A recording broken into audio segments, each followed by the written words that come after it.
Muy buenos días, mi nombre es Gerardo, estudiante en la Universidad Interamericana para el Desarrollo, UNID.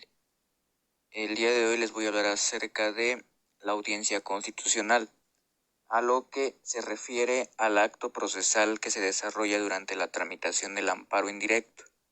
con objeto de ofrecer, admitir y desahogar pruebas,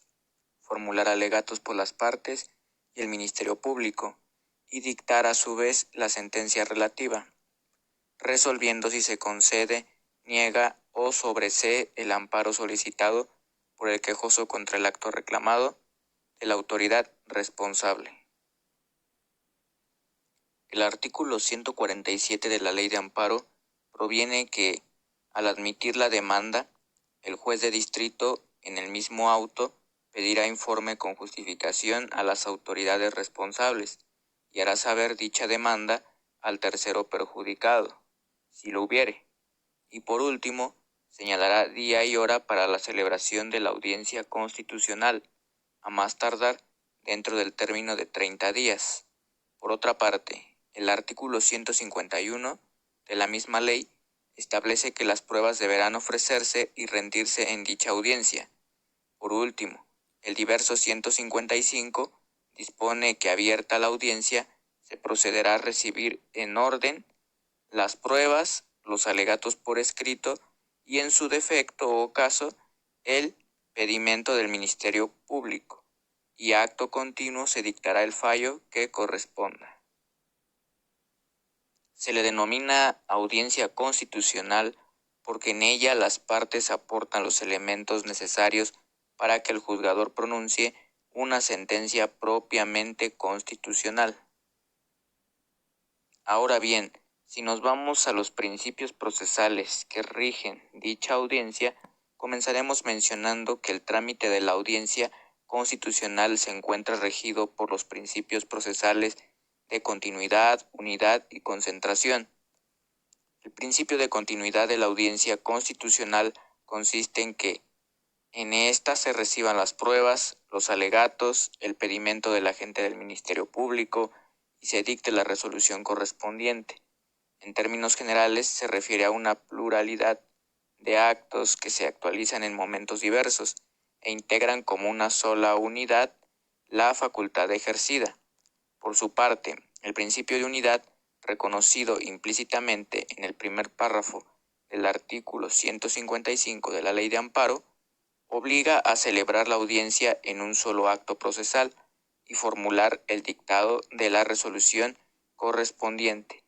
Por último, tenemos, desde el punto de vista procesal, el principio de concentración, en el cual exige las cuestiones incidentes que surjan dentro del juicio que se resuelvan para la sentencia definitiva a fin de evitar que aquel se paralice o se dilate. De estos principios deriva como regla general que la sentencia debe dictarse el mismo día en que se celebre la audiencia constitucional, pero admite una excepción, en el sentido de que si el cúmulo de las labores y atenciones que demanda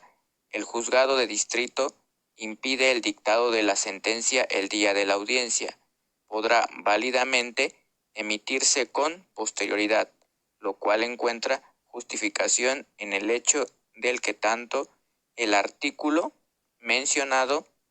que en este caso vendría siendo el 107 en su fracción séptima de la Constitución Federal, como el diverso 157,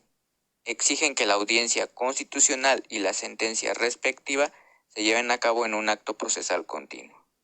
pero no contienen una norma imperativa de que ese acto debe realizarse necesariamente en un día. Ahora bien, con respecto a la autoridad